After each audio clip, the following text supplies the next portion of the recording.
Good morning, or depending when you're listening to this, good afternoon, good evening, or good night. My name's Ross, and I was always told I had a voice for radio, so I've made a podcast all about the Pokémon trading card game.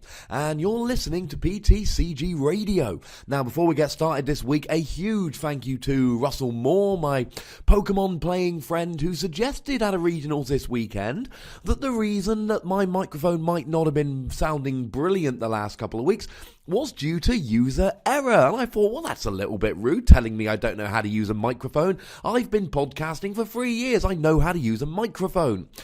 Turns out, user error would have been a very polite way to put it. I was being a very stupid man. But the audio quality should be a little bit better this week, and we do have Russell to thank. So thank you, Russell. That's very nice of you to do that. This week, we're going to be talking about some very interesting new cards, and I'm going to tell you about my first regionals of the season. Now, I know that some people really like the tournament reports I give. Other people, not such a fan of the tournament reports, but what I'm going to do through the tournament report is I'm going to use it as a way to discuss different ways of playing certain matchups, and I'm going to use it as a way to talk about the way that the standard format is heading. I have spoken to a bunch of people who made top 8 about their very exciting lists, and I know cities are starting in the US soon, and I know they're going to be in the standard format, but the vast majority of the league challenges and all of the regionals you've had in the US have been in the expanded format. So I know there's a whole bunch of you out there that want information on the standard format, and today I'm going to use my tournament report as a way to give you the information which I can only assume at this stage you are craving. Quite frankly, ladies and gentlemen, it's going to be wonderful. So starting off this week then, looking at the news, we've got a whole bunch of new cards having been revealed, and there are some doozies. Actually, before we get to the new cards, nice and quickly, the reminders I keep forgetting. You can find me on YouTube at youtube.com/PTCGRadio. The videos are going to be coming thick and fast. Yesterday, I chucked up rounds 4 and 5 in one video from the Norwich League Challenge. And tonight I'm going to be putting up round 1 from the Sheffield League Challenge, both of which in the standard format. I've got 3 more videos from Sheffield, which will be going up lately. I'm going to give you my top 10 cards from Breakthrough. I'm probably going to do a deck breakdown of the list I played this past weekend. And we've got a whole bunch of games recorded from this UK regional. Quite frankly, ladies and gentlemen, it's going to be phenomenally awesome. And I'm hoping to record some games at the other regionals I go to. If Terry Goodacre, the lovely chap who's not recording, isn't there, I'm hoping I can set up a camera and record a feature game every round. So, lot of videos coming up, lot of standard format love coming. Also, if you want a complete archive of all the podcasts so far, that can be found at ptcgradio.wordpress.com. Yeah, that'll do. Oh, and subscribe on iTunes. Go subscribe on iTunes, it's on there. So Rage of the Broken Sky is going to be the new set over in Japan, and it's going to feature a shiny Gyarados EX. How nice is that? It's got 2 attacks, neither of which are particularly good.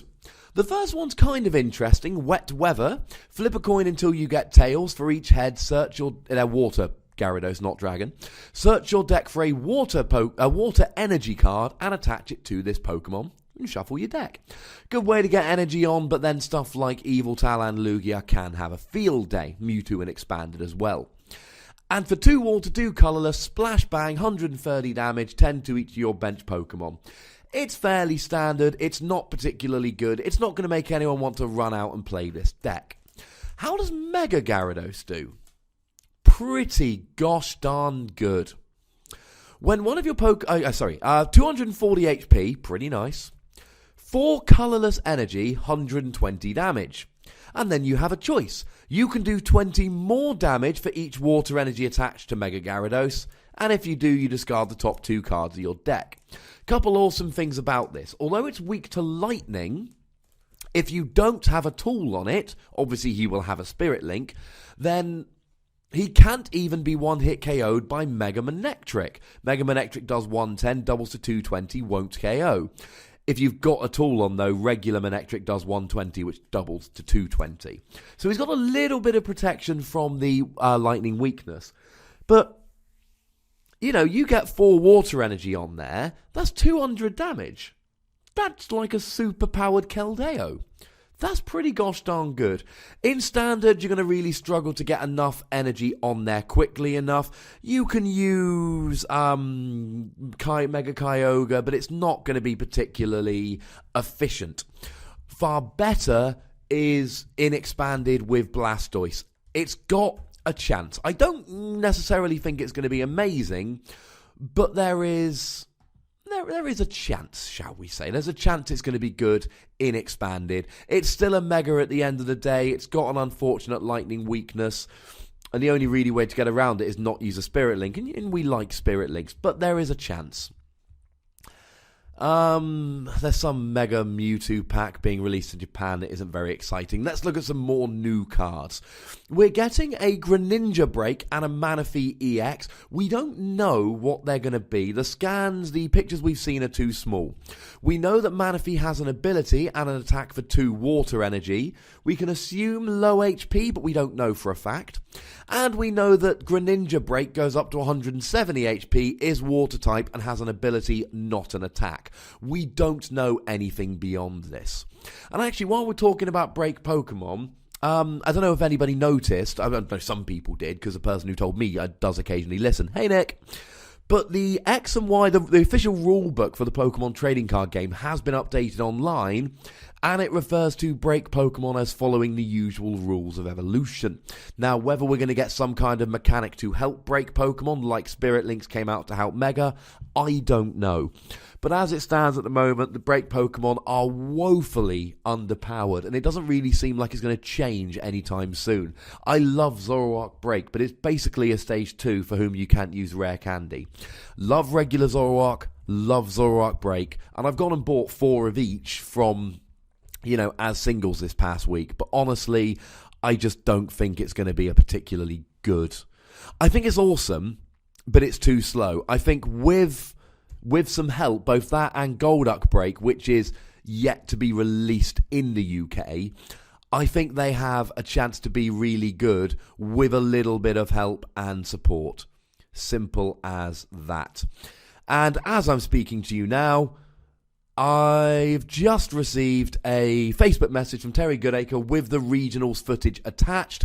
So hopefully, I'm trying to go for daily videos here. Keeping up the commentary is going to be a bit of an issue, but I'm hoping I can literally start chucking out daily videos at this stage, starting with Sheffield League Challenge, running straight into regionals. If I'm going to be chucking out daily videos, be a lamb and watch the videos, because my worry is if I start chucking them out too often, then people might miss the earlier one. So make sure you're watching. Oh, lovely. We actually have, as I'm speaking, I do have my Facebook, Twitter, and all open as I'm doing the podcast.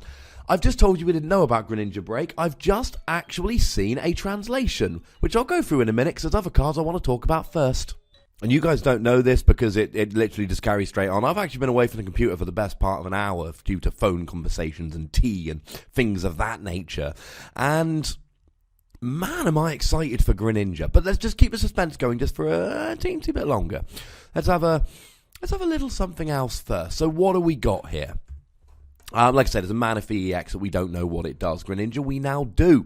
But there's a couple of trainer cards which have been revealed. Now, apparently, that the theme for this new Japanese set is something like basic Pokemon versus evolution versus break. So it's being mooted around websites like pokebeach.com that we're going to have a huge amount of support, essentially for basics and for evolutions and for break. And as I've already said for, Zoroark and Golduck, I really like the break Pokemon, just not with the current break rules we have. I think Zoroark has enough potential. I've got 4 in my binder now because I genuinely believe that if they get any kind of help, foul play for a single Dark Energy, along with the good attack on Zoroark and the rush-in-like ability, is just crazy good. But anyway, we'll get to that.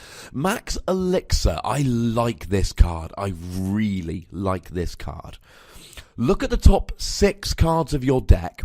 You can choose a basic energy card you find there and attach it to one of your benched basic Pokemon. So this is a bit of support for basic Pokemon. This, if decks are made correctly, this has the potential to make EXs that weren't previously playable playable. And the first one, and this is just an example, there's a whole bunch of others, and as always, hit me up on Twitter at the Wassy, or email me at ptcgradio@hotmail.co.uk if you want to, if you want to give me some examples of cards you like with this. Machamp. Now, Machamp Ariados has always seemed like a good deck. Machamp for 3 energy, 2 fighting and a colorless, does 160 damage if he's affected by a special condition, and then heals the special condition. So what you do is you pair it with Ariados, you poison the active, you poison Machamp, you do 160 for 3 energy, and then you heal the poison off Machamp. Your opponent takes poison damage, which is essentially 170 damage. You see where I'm going with this? It's really got a lot of potential. The big problem is for free energy. Now, I saw a very interesting list on, I think it was on the Charizard Lounge this past week. So a very interesting list. And essentially, it was using Bronzong and the new Smeargle from Breakthrough. Now, the Smeargle, if you've forgotten, allows you to take any basic energy from your discard pile and switch it with a basic energy attached to your active. So what you do is you get Bronzongs on the bench, you get a couple of Smeargles out, and then you put 2 metal energy onto your Machamp using Bronzong, and then you change it to fighting energy from your discard pile using Smeargle. And, it's a Bronzong deck, so you're already going to be, playing Battle Compressor to get the energy in the discard pile. So it's got an awful lot of potential. Now, it is a bit annoying because Smeargle's definitely to the active. I've got it in front of me here, and I believe Bronzong's on the bench. But still, you add it on the bench, get him into the active and switch it. It's easily doable. I don't buy that really as a deck. Now, just to be clear, I haven't tested this, and the people that have are telling me it's good, so I'll defer to their judgment. I am skeptical, shall we say. The other thing I would say is that I've been playing in the standard format in the UK a lot more than most Americans have, so I'd like to think I've got a bit of a head start on the standard format, because most of the American tournaments have been in expanded. But I could just be talking rubbish. Either way, I would love to be proved wrong. I like fighting decks, as I'm sure you know if you listen to the podcast regularly. Donphan and Mammoth Swine and Terrakion and oh my goodness, fighting decks have been my favourite. Anyway, Max Elixir could work. If you've got enough fighting energy in your deck, you can play... Now, there's 2 ways you can play it. You can put a whole bunch of energy in the deck, or you can do like I suggested for Typhlosion last week. Play a speed deck, get a whole bunch of energy in the discard pile. You'll have to not play stuff like Sycamore because you want to keep all the Max Elixir in your hand. Play a deck along the lines of loads of acro bike and roller skates and all trainer's mail and all of that. Trying to get through your deck as fast as you can. Play Forest of Giant Plants so you can get all your Ariados down turn 1. And then try and get to a stage where you just use Energy Recycler to put 10 energy in your deck, and then your Max Elixir becomes 4 extra energy attachments. Yes, it sounds clunky, but we've all played with or against decks with this new format where we can almost deck out on turn 1. So I think there's potential there. Maybe there's a better partner than Machamp, but I like it nonetheless. Maybe Groudon would be good here. Just play a whole bunch of energy because Groudon doesn't need very much. I'm a big fan. I like Max Elixir. It's kind of like Ether from a couple of years ago, but, you get to look at 6 cards, not 2. Another card which is really going to help basic Pokemon is Fighting Spirit Belt. It can only be attached to... it only works on basic Pokemon. Plus 40 HP, and your attacks do 10 more damage. Not unlike Expert Bout back in the day. Not exactly, but vaguely similar. Although it doesn't give up an extra prize. That's pretty cool. Machamp all of a sudden's got 220 HP and does 170 for free energy. Oh, remember the other thing about Machamp, and this is maybe even better than the second attack. If your opponent doesn't get a one-hit KO, its first attack for a fighting and a colourless is essentially Outrage, but it's 20 times. 5 damage counters on Machamp, 100 damage. 7 damage counters on Machamp, i.e. he's got 70 damage, he does 140 back. That's pretty good. I like this. It's pretty good. So yeah, I like this. As for Fighting Spirit Belt, yeah. The question is, because essentially everyone's going to be playing Muscle Band. Now, in a match-up deck, you wouldn't play this. You'd be playing Focus Sash. Maybe you play one or two of these. But the question basically becomes, would you rather have this, or would you rather go for some, is having the extra... I mean, this is going to completely kill Hard Charm for basics, because it's twice as much. Well, actually, I suppose it doesn't take away from every attack. But for instance, Groudon decks who play Hard Charm so that Rayquaza can't one-hit KO even with a full bench, this does that and adds 10 damage. I really like Fighting Spirit Belt. It's going to become a bit of a staple. And that brings us on to Greninja, a Pokemon I've had a soft spot for, by far my favourite of the starters from the X and Y games. And what leaked this morning, and what I was getting all excited to talk about, and I even tweeted about this earlier at the Wassy, was Frogadier. And I told you that we were expecting support. I told you that we were going to be expecting support for both evolutions and for basics and for break. And I'm really desperate to see what the break are. Frogadier. Now, this is the stage 1 between Froakie and Greninja. For 1 water energy, Water Clone. Search your deck for up to 3 Frogadier and put them on your bench. That's right, ladies and gentlemen. When you get 1 Frogadier out, you get to, for a single energy, search for your other 3 Frogadier and put them on the bench as if they were basic Pokemon. You get that going turn 1, and then on turn 2, you could potentially, if you draw into them, 4 Greninjas. And let's not forget, ladies and gentlemen, that if you're playing a water deck, you can use Dive Ball to search for those water Pokemon without any of this discarding rubbish. So, can you get a turn 1 Frogadier? Yes. And there's 2 ways to do it. 2 good ways to do it. First of all, I might only be 2. I could be wrong. But there's 2 ways which I'm going for. Number 1, Wally. You play a Froakie, you Wally on turn 1 to get the Frogadier, and you're off. But it's a water Pokemon, so you've got Archie's Ace in the hole, which allows you to put a water Pokemon on the bench as if it were a basic. Either of these will get you a turn 1 Frogadier. It means that going second, your opponent has 1 turn and can't attack, and then by the time your turn comes around, you've got 4 Frogadiers on the bench. Now, the active one will probably be killed, but this is still pretty gosh darn good. I like this. As for which one you do, it's going to be a bit of a Battle Compressor vs Seeker combination, and you would play both Archie's Ace in the hole and Wally. Archie's Ace in the hole is better because you get to put it straight out and draw 5 cards, but it's got to be the only card in your hand when you play it. Wally is a less inspiring supporter, but you can always just play it as long as you've got a Froakie down. So, yeah, and plus you can do that on an active Froakie, whereas if you used Archie's Ace in the hole, you would have to get him on the bench and then find a way to get him in the active. But like I say, you'd be using Battle Compressor to discard both of them and VS Seeker to grab whichever one you wanted back. Huge potential here. This could work. These non-EX decks, if they're going to keep up with the big decks in the format, things like Night March, things like Skeptile, for instance, which is pretty darn good nowadays. I'm more on that later. Things like your Seismitoad and all of that. You're going to need to be able to get going quickly and keep the prize trade going. This allows you to get going quickly. Now, when I tweeted out earlier, let's hope Greninja's good, the response I got, very sensibly so, I might add. Let's see if I can find a name. Jack Brandt. No, sorry.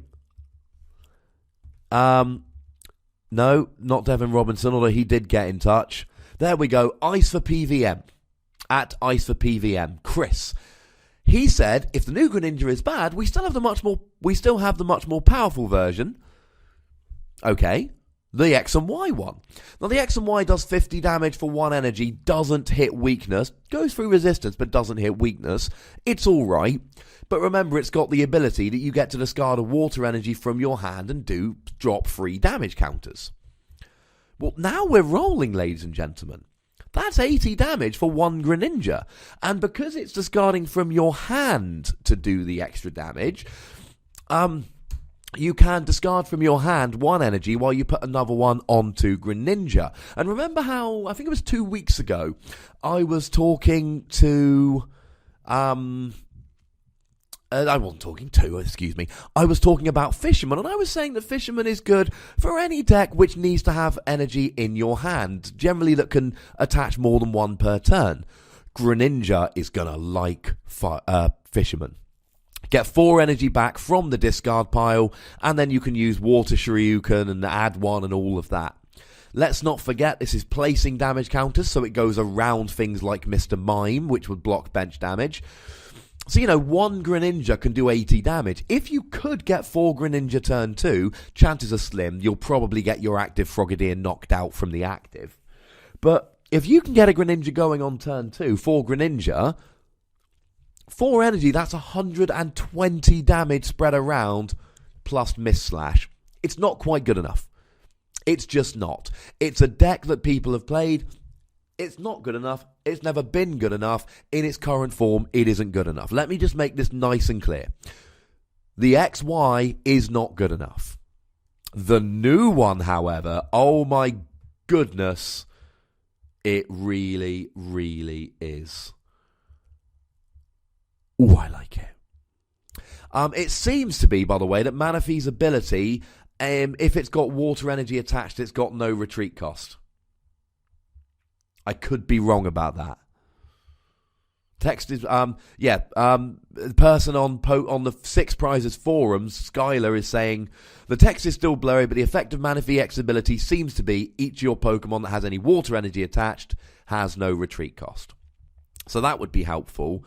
Although, it looks like this Greninja's actually got free retreat as it is, which is quite handy. So, what does this Greninja do? Oh, ladies and gentlemen, it does good stuff. Now, if we start with the non-break one at the moment, first attack, 60 damage, second attack, 1 water energy, 60 damage, you may return a water energy to your hand. If you do, it does 20 more damage. 80 for a single energy on a Pokemon that you could have out turn 2 is not to be sniffed at. Now, for this deck to work, you're going to have to be spamming Frogadiers turn 1. It's going to have to happen, because you're going to need multiple Greninjas. Now, the big problem is going to be, if you go first, you're not going to be able to attack with Greninja to Frogadier turn 1. Your opponent gets the first attack, then you use Frogadier, then your opponent gets the second attack before you really get going. So this really strikes me as a deck that weirdly is going to want to go second. You need the first attack here. Please, as always, hit me up if you think I'm wrong. I think you need the first attack here, because if your opponent's attacking for the second time when you've got an active Frogadier and not attacked yet and done any damage, you could be in trouble. But anyway, that's the least exciting of the attacks. First attack, 40 damage for a colourless. Until the end of your opponent's next turn, each of your opponent's Pokemon in play, in their hand, and in their discard pile has no abilities. This includes cards that come into play on that turn. It's ability lock for 1 energy. How awesome is that? 40 damage and ability lock for 1 energy, while you've got probably a couple of X and Y Greninjas sitting there spreading free damage counters, so it's actually probably more like 100 and ability lock for a single energy. You're not needing to play Hex Maniac to block off their supporters, so you can play stuff like Fisherman and Lysandra and all of that. And of course, any time where you're ability locking and spreading damage around, Lysandra becomes infinitely more powerful, because if you can just strand your opponent in the active for a single turn, your opponent's sitting there, he's unable to get out of the active, and you're spreading damage around, and there's no abilities. Yeah. This is pretty gosh darned good. Oh, and the ability of the break is redonkulous. Once during your turn, if it's your active, so the difference is this can only be used as an active, whereas the X and Y can be used on the bench, discard an energy card from your hand. If you do, put 6 damage counters on one of your opponent's Pokemon. It's the same as X and Y Greninjas, except it needs to be active, and it places 6 damage counters. Now think about how good Muscle Band is. Does 20 extra damage. Think about how good Hypnotoxic Laser was for doing those extra free damage. And yes, I know it added up turn after turn and could also do sleep. But the free extra damage was huge. Now, you're doing 60 damage per turn, plus potentially the 80 or 40 for Greninja, plus any you're spreading from the X and Y Greninja. I mean, spoiler alert, I'm going for a 2-2 Greninja line here. 2 of the X and Y, 2 of this, because I want some on my bench spreading damage. Ability Lock is good, but it's not going to be the be-all and end-all of this deck. Both Greninjas do half-decent damage for 1 energy, while both the Break and the X and Y are spreading damage around using Fisherman and Energy Retrieval to get the energy back from their discard pile. This, I think, has the potential to be far better than the X and Y Greninja could ever hope to be, and there are 3 very good reasons. Number 1, it can ability lock, which against some decks will just plain win you the game. I mean, if you're going ability lock against an Aromatisse deck, they're kind of screwed. If you're going ability lock against a Bronzong deck, that can absolutely destroy them. Secondly, you've got Frogadier, which lets you set up. It's really hard to stream stage 2s, but if you can get 4 stage 1s out on turn 1, and then potentially evolve all of them on turn 2, it gets easier, ladies and gentlemen. It gets much, much easier. Oh, by the way, did I mention that Greninja going through abilities means it's essentially impervious to Trevenant, and as long as you get 1 Greninja out, yeah, Vileplume and Trevenant, they ain't trainer locking you, ladies and gentlemen. So you can play a really trainer-heavy deck here. I mean, yeah, they can still get the turn 1 Vileplume going first, but other than that, you're pretty set. And thirdly, you've got Greninja Break's ability. Now, here's the problem. You still need to manually evolve Frogadier twice to get to Greninja Break. But I think this deck is viable with Greninja Break as an added bonus. He adds a bit of HP. He goes up to 170, which is pretty good. We don't know what the new Greninja's going to have in terms of HP, but the old one's got 130. The X and Y one's got 130. But if you're sitting there, ability locking your opponent, doing probably 60 damage per turn with a muscle band, and spreading damage around using X and Y Greninja, and then you got to wait a turn or 2 to break, I genuinely think this could work. Now, I've said I'm excited by Zoroark and Golduck Break, but I did concede for both of them. They're just a little bit too slow. I think this could be good. I also think you really want to go second with this deck, which is weird. I don't know if I've ever thought that. Maybe Night March, maybe Seismitoad if you start Toad. But that really, and even then I probably wouldn't. I like Frogadier. I love my Frogadier amiibo. Frogadier likes Frogadier. I like Greninja. I love my Greninja amiibo. Took me a while to get, but I like it.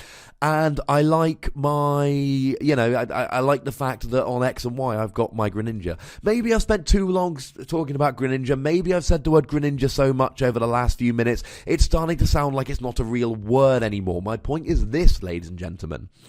Oh my goodness, is this card exciting.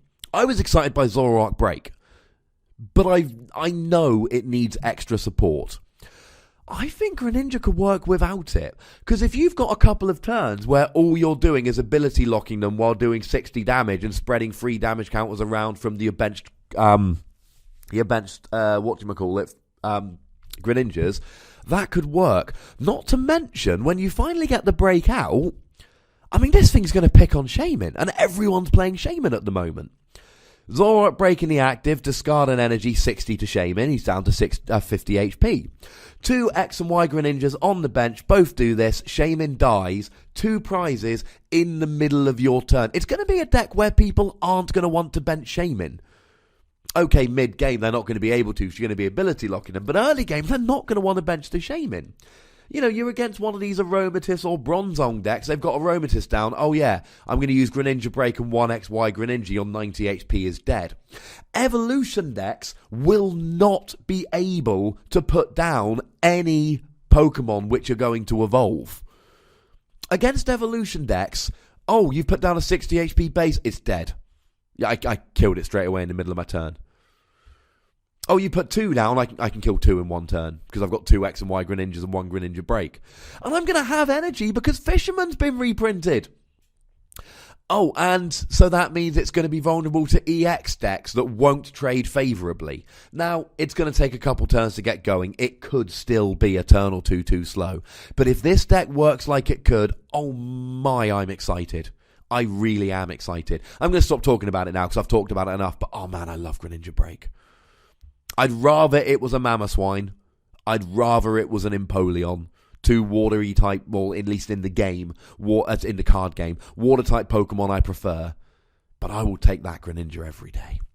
So the last thing I want to talk about today, and it's going to be a fairly in-depth discussion, Huddersfield Regionals. Now, this was a standard regionals that happened in the UK on Saturday. And it was the first one. We had 92 Masters.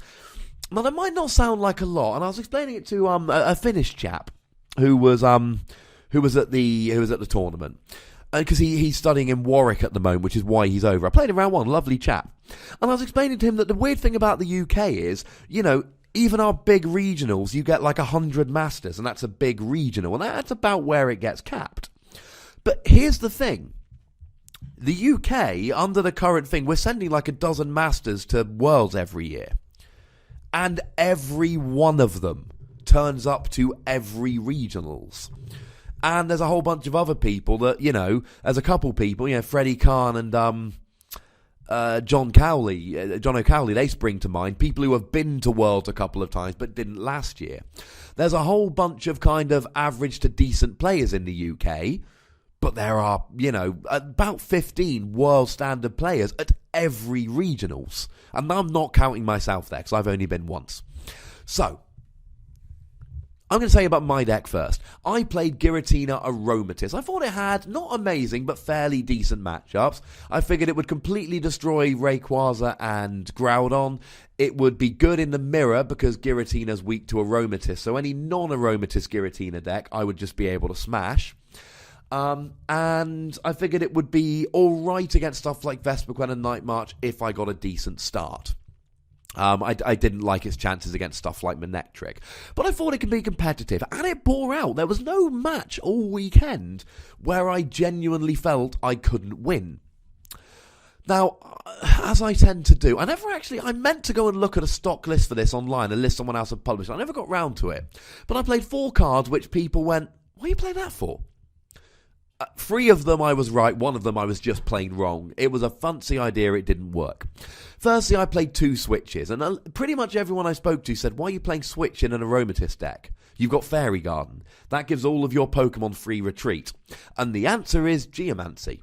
You need to use Xerneas's Geomancy, unless you go first, get a double dragon on Giratina, and then on turn 2 get another double dragon and get the turn 2 attack with Giratina. You want to Geomancy on turn 1 with Xerneas. If you're going second, you really need the turn 1 Geomancy. It's your only play. Well, if you don't start Xerneas, then you cannot put an energy on another Pokemon, retreat it, and then get Xerneas in the active with an energy. Unless you play Wally, that's even beyond my powers of stupidity. So I played 2 Switch to increase my odds of hitting the turn 1 Geomancy, and it worked. I think there were 3 games throughout the week when I got Geomancy a turn earlier because I played 2 Switches. And 3 games out of, how many did I play? Probably about 16, 17 games. That's really, really helping. I also played a Malamar, and a lot of people were like, why are you playing Malamar? I had a couple of people asked me why I'm playing Malamar, and then they ended up sitting next to me in games later on in the day and went, oh yeah. Malamar's ability says that when you attach an energy to him, your opponent's active Pokemon is asleep. So I didn't play any Dark Energy, but every game I benched a Malamar. And every single time, as long as I had an Aromatisse out, every time I ever attached an energy that wasn't Double Dragon, every time I attached a Fairy Energy, I attached it to Malamar, my opponent's active went to sleep, and I moved it. Throughout the day, this meant that there were some games where I needed to hang on for a couple of minutes to get the win or tie on time, and I could put my opponent to sleep, giving them a 50% chance of wasting their turn. Well, the one time I did that, my opponent had their only Switch in hand, but hey-ho. There were some games, where I couldn't have an attack because I didn't have enough energy or something on the field, so I put my opponent to sleep to try and buy a turn to get the energy down. And there are some games where you put your opponent to sleep, you get 2 attacks and get to KO them without taking any damage. It's brilliant. Any Aromatisse deck should have Malamar. The one misstep I made, I put a Latios EX in there. And my theory was simple. I'm playing 2 Switch, I'm playing 4 Ultra Ball, I'm playing Double Dragon Energy. So if I'm playing 2 Muscle Band, which was too low. 2 Muscle Band was way too low. That was a big mistake I made. And I'm thinking, well, okay, well, you know, if my opponent starts with a Zubat or a Spritzy or a Combee or a Bronzor or a Pumpkaboo or a Joltik, and there are a lot of 60 or less HP Pokemon in the format at the moment, then I might be able to hit, you know, Ultra Ball, get my Latios out, get a switch for the active, Muscle Band, Double Dragon, KO. And there were turns I could pull it off, but never a turn where I got a turn... No, there was one time I did get a turn 1 KO, but I actually ended up losing that game in part because I didn't Geomancy. I should earlier have just given up on Latios and done a couple Geomancies. I didn't, and I paid for it. Hey-ho. So that was my deck. Other than that, fairly standard Xerneas Giratina deck. So round 1, I play against Patrick Ratti. Sorry for the pronunciation there, sir. A Finnish chap who tells me that the last time he didn't cut a tournament was in spring of 2014. And I go, this guy, he's Finnish, he plays in Finland. He ended up second. Game 1, he's playing Vespiquen, a very, very weird Vespiquen list that played 32 Pokemon. No Muscle Band, no switches, just 1 AZ, a weird kind of deck. Looking at the list, it looks like he should have dead hands of just 7 Pokemon.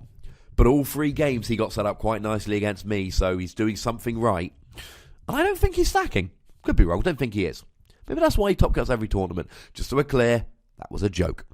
So, we sit down, and game 1, he doesn't realise quite what I'm playing because I start Shaman. I started Shaman Shaman was 1 out of 6 basics I played, and I started Shaman 1 every 3 games throughout the day.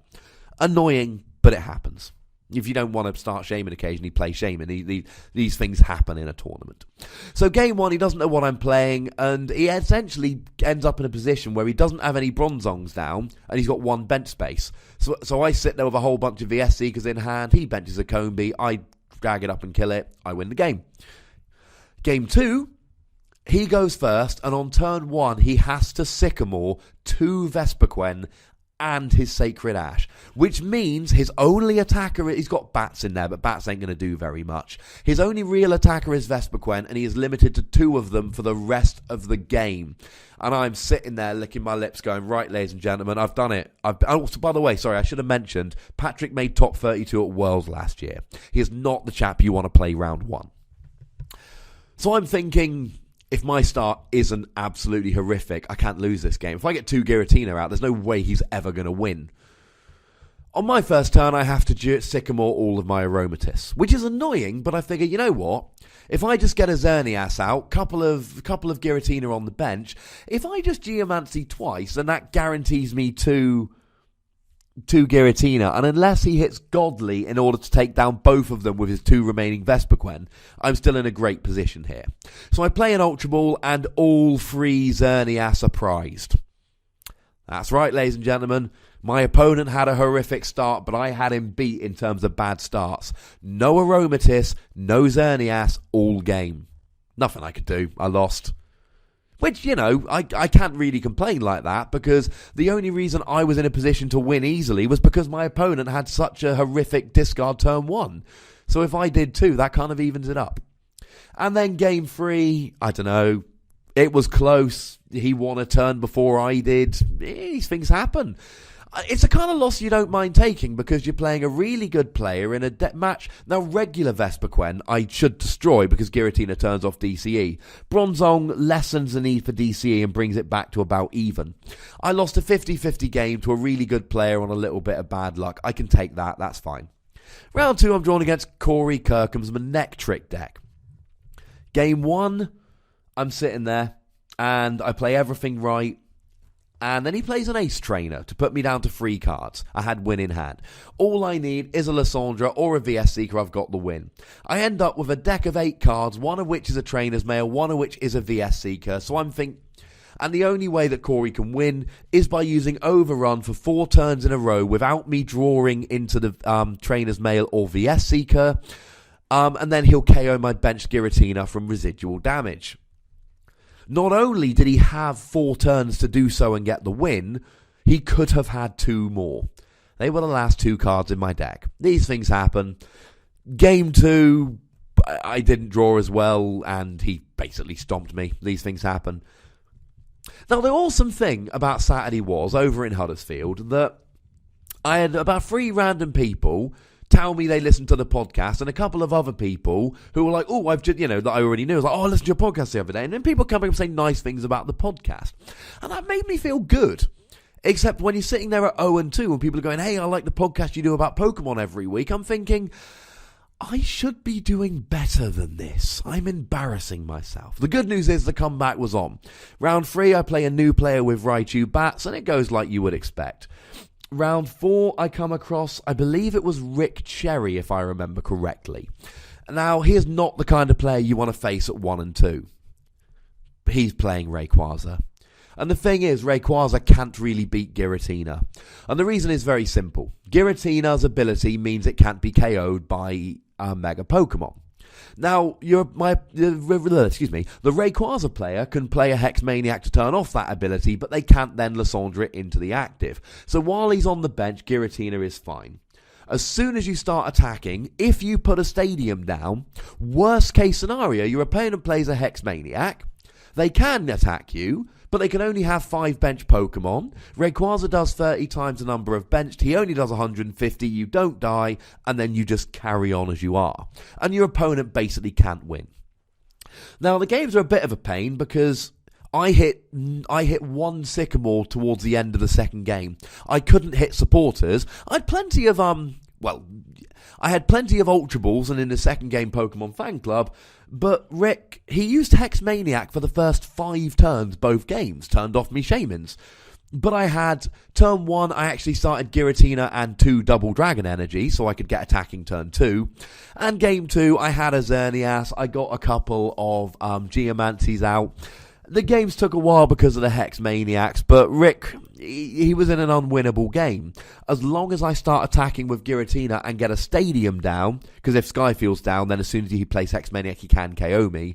As soon as I get a Stadium down and start attacking, he can't replace the Stadium because of Giratina's attack. There's nothing he can do. So I'm now sitting at 2-2, the comeback is on, and I play a wonderful Scottish chap I'd never met before, whose name escapes me, I do apologise. And the awesome thing about today, I had such a fun day. Everyone I played was awesome. We had a really good game, a really fun time. He was playing Seismitoad Giratina, and he hit heads on like all of his Crushing Hammer in game 1. He played 2 Crushing, 2 Enhanced, he used them all. But the thing was, I sat there in Geomancies, and I can use Giratina to take down Seismitoad in 2 hits just by weathering the storm of getting rid of energies. And then as soon as he brings up Giratina, I can one-hit KO it with Xerneas. Game 2, I mean, I love my opponent. He was fantastic. It was a boring game, a really boring game. Because he was getting rid of my energy, so I was having to sit there and just attach energy and put him to sleep with Malamar and blah, blah, blah. By the way, in this game, Malamar, I think it bought me 3 turns of trainers over both the games, which is huge against Seismitoad. And yeah, I just let it run out to time. Life was good. Round 5, I'm playing my second Manectric deck after losing to Corey.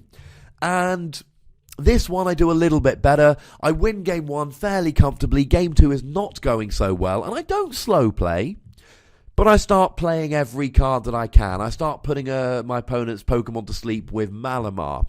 I start putting Pokemon active that can take a hit. I start AZing stuff on the bench that's about to die. And I drag it out till time. A fairly scummy way to win. But I didn't sit there slow playing while my opponent couldn't finish off the game. She was ahead. She would have won the game had it gone to time. I didn't draw very well. She played it better, etc., etc. But there was nothing she could do. I just made the game last.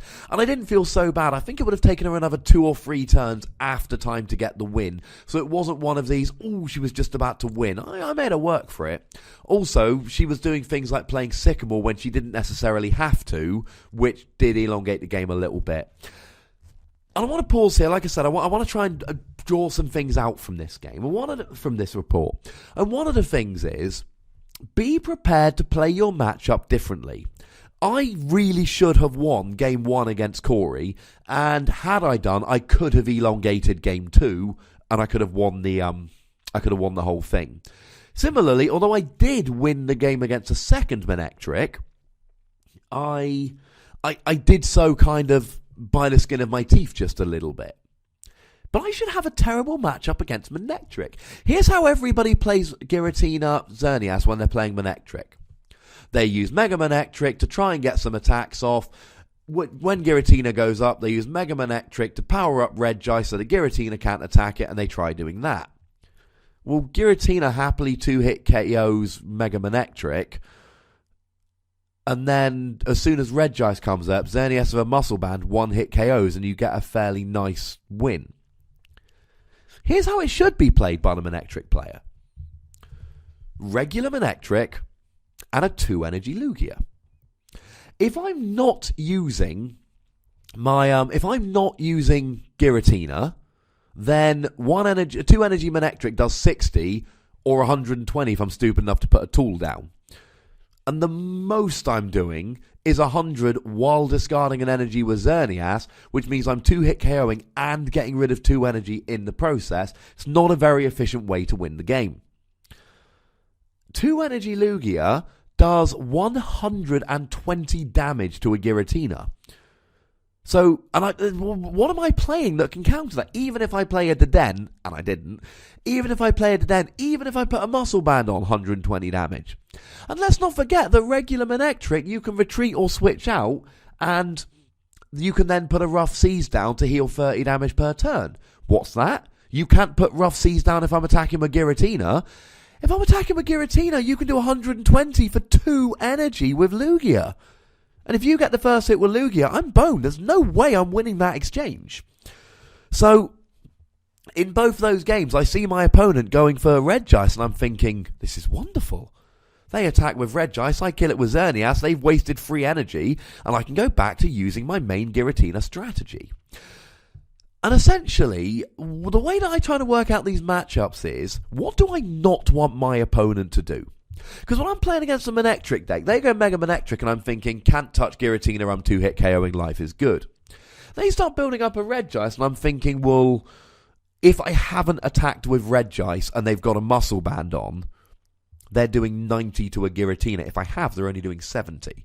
So they're going to half kill a Giratina and I'm going to 1-hit KO them with 130 HP basic that they're going to struggle to KO the next turn. This is good for me. So one of the things I want to point out here is, think about how you can win the game in an alternate manner. Now, had I known my opponent's Vespiquen list in round 1, game 2, I would have just sat there and it would have turned into a Lysandra versus AZ fight. Except they play 1 AZ, 4 VS Seeker, I play 4 Lysandra. 2 Lysandra, 4 VS Seeker. So I would literally just sit there, use less resources than them, and just keep Lysandring anything on his bench with a retreat cost. If I couldn't win the game in a regular manner.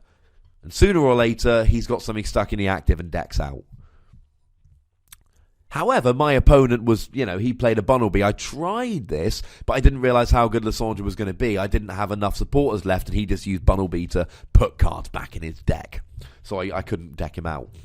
But you need to think about other ways of winning the game, other attacks. People think, right, there's an EX in front of me, so I need to use Mega Manectric to build up my Reggice to take it down. What they should be thinking is, that EX takes 4 energy. Lugia can smash that. Now, obviously, if you're not playing Lugia, that doesn't count, but both of the Manectric decks were. I had a win and a close loss. I should have really had 2 wins. But had my opponents gone regular Manectric, 2 energy Lugia, I would have been stomped in both matches. Round 4, that brings us to round 6. Now, at this point, I'm 4-2. I started 0-2, so 4-2 is pretty good. I come against Connor Bird. He is playing Giratina, Seismitoad, but he's not playing the list my opponent played earlier. The regular Giratina Seismitoad, I reckon, loses to Xerneas Giratina. Because you don't need trainers so much because you can use Geomancy to get all your energy on board. Giratina becomes a non-factor because of Xerneas, so you can just KO their Seismitoad with Giratina. Except he's playing a free Crawdaunt line, the one where you evolve it and it discards an energy attached to your opponent's active. and he's playing Xerosic, and he's playing 2 Team Flare Grunt. There were literally turns where I'd put forward a Giratina with 2 Double Dragon and a Fairy because he had a Headringer attached, and my opponent would go Team Flare Grunt, Crawdaunt, and I would lose all of my energy. Game 1, my opponent doesn't have a very fast start. I get the early Geomancy, and essentially, when I started attacking, he could only get rid of 1 energy per turn, which I could replace. If he can only get rid of 1 energy per turn, then we're just back to the general matchup where I win. Game 2, that's not the way it goes. My opponent sets up much better. Every time I get anywhere near the active, there's Crawdaunts running around and Team Flare Grunt. There's nothing I can do. But I realise that against this particular list, I don't have the best way to win. I'm not favoured. Game 1, my opponent didn't get his energy getting rid of stuff fast enough. I pulled out a win. Game 2, he did. And there was nothing I could do. And I realised that Game 3 was probably going to be the same way. So I let it hang out a bit. And again, I don't slow play. But I make him take 6 prizes. I don't want to scoop. At this stage, I realise I'm going for the draw. So I don't scoop, and I sit there waiting for the draw. And I AZ stuff, and I put him to sleep with Malamar, and I play out my hand. Now, at the beginning of Game 3, I start shaming Spritzy, and I draw dead. And I actually start playing faster than average. And there are people watching that can attest to this. And the reason is, I like Connor. Connor's a lovely chap. I consider Connor a friend. I am happy getting a draw by making him work for the win and him not having enough turns to get the win. I am not happy getting a draw because I'm playing slowly and scumming him out of a win. That's not cool. I don't want to do that. So I realise and I start playing fast because I can slow play into a draw here. You know, by the time a judge comes over, he's not going to give a time extension. So the time he's just going to give me a warning. And the time I've wasted will be time taken off the game. And I know I can scum him out of a draw. Don't want to start playing fast. 1 turn before I lose, I draw into a Sycamore. I put a whole bench down full of big basics. Your Giratinas, your Malamars, my Lugia. I AZ up my Shaman. And here's where I do feel a little bad. He was 1 turn away from the win. 1 more turn. Now, he needed a Lysandra, but I'm fairly sure he had it in hand. He was 1 turn away from getting the win, and he ended up with a draw instead. I don't feel bad. I played Game 3 faster than I usually do, because my start was so bad, I wanted to make sure that he could get a win because he deserved it. But when I could nicely draw it out to a draw, I'm afraid I did. Didn't slow play, got to a draw. 3 games in a row, I had to use time to get the result I wanted. How bad is that? So in the end, I finished 4-2-1. I'm 24th out of 92 players. And I want to take just a minute or two to talk about the venue, because this was awesome. Well, what wasn't awesome, they had 1 toilet. We had a 100-person regional, more than, like 112 with seniors and juniors. And they had other people in the shop. 1 toilet, not enough, quite frankly. But you can't really blame them for that. They was probably in the building when they went there and they didn't realise they were going to be so big, etc. What I love, now like a lot of places in the UK, they charge £10 for regional entry. $15 essentially. It's a lot to enter a regional. And they put it all into prizes. Everyone got 2 boosters regardless of how badly you did. Top 48 got 4 boosters. Top 24 got 7 boosters. And then I think top 16 got 10. And it was ridiculous. They literally went, right, here are the boosters we've been given by Pokemon to give out as prizes. Let's spend all of the money on boosters. How cool is that? It's awesome, quite frankly. So an awful lot of money went into buying boosters. They essentially didn't make any money off the tournament, just from the other stuff people bought while they were there. I wish more places did this. It was utterly fantastic. And you'll notice my draw in the last round actually got me 24th, so that draw got me 3 more boosters. And in my draws, I got the secret rare blue bordered Mewtwo, blue background. I got the bad full art Mega Mewtwo. And I pulled a Florges Break. And in the most awesome thing ever, I pulled a Hollow Mamoswine from my prize packs. And if you've been listening to the podcast for any length of time, you'll realise how awesome that is. And then I sold a couple of the cards and bought Fallout 4. Life is good, ladies and gentlemen. So, yeah, all in all, just a really, really good day. Yeah, obviously, I wish I'd done better. I wish I'd got top 16. I feel like I played well all day. I feel like my deck choice was okay. Now, I didn't like the deck. It's not my kind of deck. I like fast, aggressive decks. Not let me Geomancy for a couple of turns and then play a control game. One game all day didn't... I think there was one game that didn't finish like a minute before time was called. And that was my game against Rayquaza where my opponent couldn't do anything. It wasn't my kind of deck. But it went well. I played well. I felt like I made a good deck choice. Both my losses were to really good players in close games against decks that should have been about 50-50. So, yeah, good day. Pulled well, all of that. Now, I did record a whole bunch of games at the regional. It's going to be almost daily videos from here on for a little while on PTCG Radio. Today, round 1 from Sheffield League Challenge is going up, featuring Rayquaza against Giratina, but it's a lot closer than my game against Rick, because my opponent, because one of the Rayquaza guy is playing Ninetales, which means he can lock Skyridge in the active, not Skyridge, Skyfield in the active. Skyridge was an old expansion. He can lock Skyfield in the active and get the KO with Hexmaniac. There we go, there's a little teaser for you. Tomorrow there's going to be another video, and I'm hoping there'll be videos on Friday and Saturday as well. And then, starting hopefully on Sunday, I'm going to start getting my regionals videos up. Life is good. Get yourself over to youtube.com/PTCGRadio. Now, couple of things. I said I was going to try and... Oh, and, you know, just as a quick note, Terry Goodacre, he's the guy that recorded the regionals games. He is a phenomenally good man. And it might just sound like I'm pandering here. This dude turns up to the tournament, records games all day, and then chucks me the footage so I can commentate and put them on my YouTube channel. That is a nice man there. And I'm not just saying that to, you know, because he made me. He did ask for a bit of a shout-out, but quite frankly, try and think of someone that deserves more of a shout-out. The dude's awesome. He really helps out the podcast, and I love him for it on a very personal level. So, check out YouTube, it's going to be good. So, one of the things I wanted to show you through my report of regionals, I mean, firstly, to discuss the decks. Secondly, it's going to be a long one today, because we're not done yet. This is going to keep going for a few minutes. I wanted to talk about, you know, finding other ways to win, which I've done. The other thing I want to talk about, Hexmaniac. Look out for Hexmaniac, ladies and gentlemen. There are decks coming around that are starting to poke their way in, and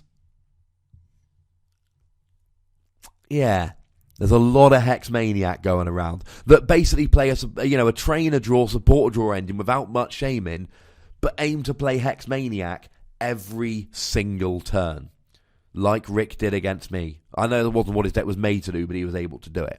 So look out for Hexmaniac, guys. It's coming. So, final standings. In top 8, we had Kristen Gregory with Mega Rayquaza, the only Mega Ray that made top 8. She's a very good player. She does well consistently at the moment. She'll be at Worlds this year, or at least she'll qualify. Also, one of the people that talked me into getting Fallout 4, so I don't know whether I love her or hate her for that. Why did Mega Ray make top 8? It's crazy powerful against a lot of decks. Doesn't have a good Night March matchup, doesn't have a good Giratina matchup. But against almost everything else, Manectric, well, you're one-hit KOing and you get rid of weakness using Altaria, unless they're playing a lot of Hexmaniac. Groudon just destroys. Sceptile, it destroys. It goes fighting bats, it destroys. It goes through any EX deck, really. It's not good against Giratina, any build of Giratina, as long as they play a stadium, which they all do. And it's not particularly good against Night March for obvious reasons. But other than that, it's really good. In 7th, we had Fraser Anderson with Night March. Not the only Night March to make top cut. There was another one that made top 4. Night March, it goes toe-to-toe with Vespiquen, and it picks on non-EX decks. It's not as good as it used to be, because it doesn't have Mew for the easy KOs. It really relies on DCE. But, you know, it can one-hit KO EX decks, so why would it not be good? People are sleeping on it. 6th, we have Sceptile. I'll speak about that in a bit. And in 5th, we had Jonathan Cowley. It was Joe Bernard, with Mega Skeptile. Check out his YouTube channel, Omnipoke. Omnipoke. Good channel. Highly recommended. And I don't say that for every channel, by the way. I shout out channels I like. I like Omnipoke. And in 5th place, we had John O'Cowley with Toad, Giratina, Crawdaunt. Now, he played the exact same list that Connor played in the last round. So we're talking the free Crawdaunt. And this deck is brutal. It has all the advantages of Giratina, the auto win against stuff like Mega Ray and Groudon, with all the advantages of Seismitoad, really good matchup against stuff like Night March if you get the early attack. Plus, you get to kill all of their energy. So it might be that, I'm playing against a Skeptile. Well, how's Skeptile going to do if you get rid of all of their energy?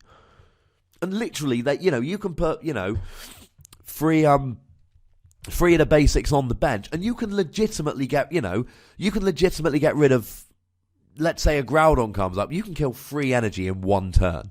Just going Crawdaunt. You can't Team Flare them, but you can go that. Now, I know that Mega Skeptile has Fatal Stop, which means you can't use Crawdaunt, but you can use Team Flare Grunt, and you can use Enhanced Hammer and Crushing Hammer, so, it's still bad for them. Moving into top 4, we had Danielle Hames with Wailord, Regice, Aegislash, Toad, Wobbuffet. Wailord's back, baby. But played with Regice for your AXs, Aegislash for your Steel Energy. Jonathan, he lost. Jono lost to Danielle in top 8.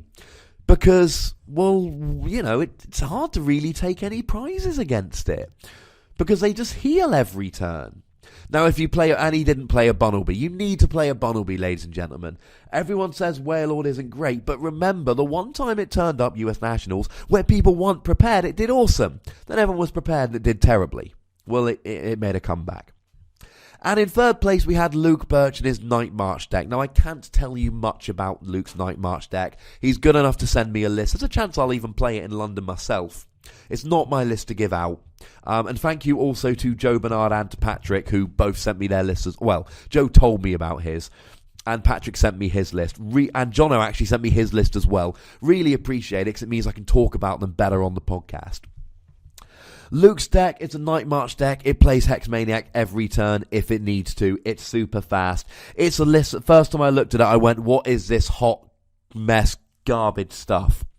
And then you look at it a bit more and you think about it and you chat to the guy who made it and you thought, this is utter genius. You didn't, I did. It's brilliant. It's not kind of list you'll probably come up with on your own, although you might not get too far away. It's a wonderful list. And then in the final, Patrick, my friend, lovely chap, guy I played round 1 with his Vespiquen Bronzong Crobat, loses to Adam Hawkins' Mega Skeptile deck.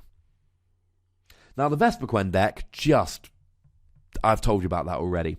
So the Mega Skeptile, like I say, I went through a big long report, but talking about Hex Maniac, talking about these decks, saying about finding alternate ways to win, I like to think that's adding value beyond just telling you how my tournament went. So how does Mega Skeptile work? It works the same way it always did. You play Mega Skeptile, you play it with Ariados to poison them. And then you bring up your Mega Skeptile, and Mega Skeptile does a whole big bunch of damage, especially if they're poisoned. Now, it does play Forest of Giant Plants for a couple of reasons, including you need a counter stadium for stuff like Rayquaza, and it's just really good against Ariados, and it's really good against Night March because it's much harder to KO a Mega on turn 1.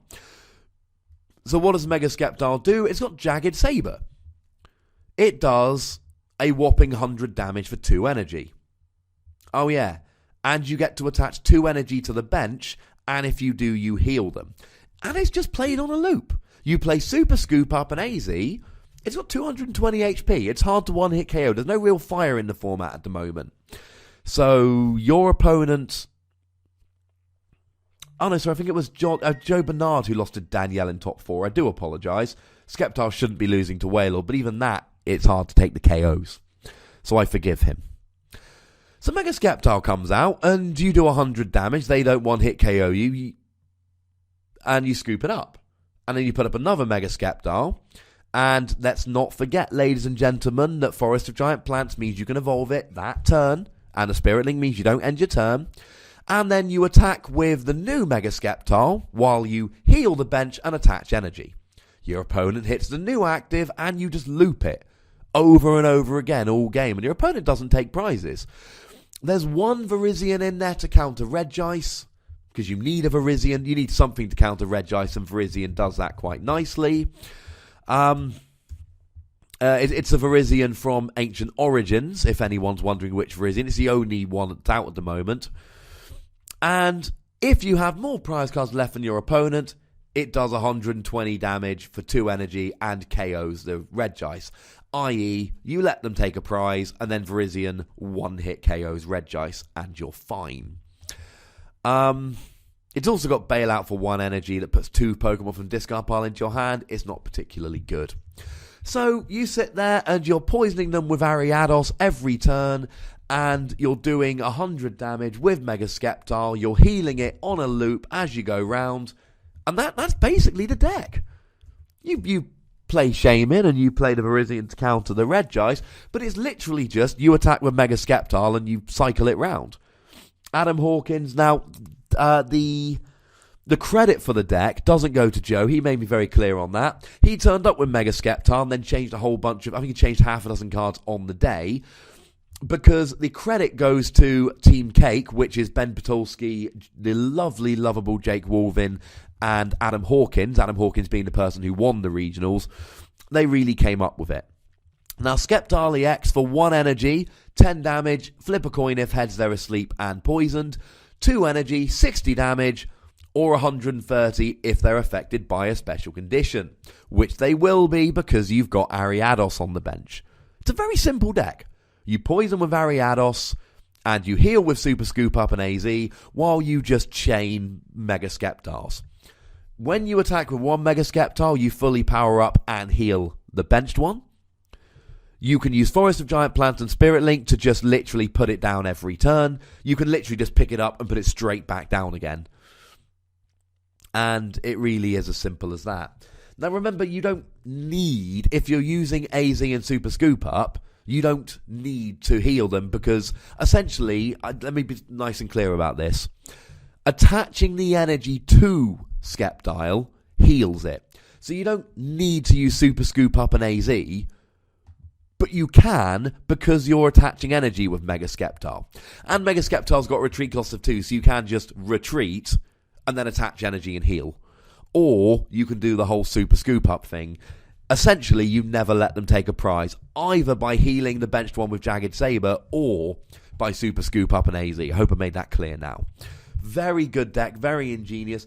I've been wondering for a while why it's not been better, and I think we've seen. Now, whether it can hold up to decks like Vespiquen and Night March in the long run, I'm not entirely convinced. But there's no good fire decks in the format at the moment. Now, it could potentially, this can fall to Mega Rayquaza. It's a very bad matchup. You'll destroy Groudon because they're weak to grass. It pretty much runs through any Giratina deck because you don't use special energy. You don't really need the stadium, and you're 2-hitting them as much as they're 2-hitting you, and you've got the whole poison thing going on. So, if we look at the top 8, we've got 2 Mega Sceptile, 2 Night March, and then you've got 1 Vespiquen, 1 Wailord, 1 Toad Giratina, and 1 Mega Ray. Well, Mega Ray is a bad matchup for Mega Sceptile. But you would probably beat Vespiquen and Night March unless they got a really good start. You'd beat Wailord and you'd beat Toad Giratina unless they really hit good on Crawdaunt and Team Flare Grunt. So, yeah, it's got pretty good matchups against the board. And that's Sceptile. A lot of you have been asking me about Sceptile. There's my explanation. So, we've talked about a whole bunch of new cards, including the incredibly exciting Greninja cards. We've talked about the standard format a lot. I've told you about my tournament experience. I've explained my deck to you. I've talked about different ways to play certain decks. I've told you about Mega Sceptile. I've told you about the Toad Giratina Crawdaunt deck, and we've talked a lot about Hex Maniac. We're an hour and 10 minutes in. I think that's enough podcast for one day, but don't worry, I'm uploading a 50-minute video, near enough, today, and another one tomorrow. I spoil you guys. So make sure you get over to YouTube. If I'm putting up daily videos, I'm going to need people watching these daily videos. Otherwise, I'll do every 2 or 3 days, giving them a day or two to get some views. No pressure. Lots of pressure. I'm lying. Lots of pressure. So, as always, thank you very much for listening. You can find me on Twitter @TheWassy or email at ptcgradio@hotmail.co.uk. You can find a complete archive on ptcgradio.wordpress.com. Make sure you subscribe on YouTube and subscribe on iTunes. Look after yourself till next week. Thank you very much for listening. My name's Ross, and you've been listening to PTCG Radio.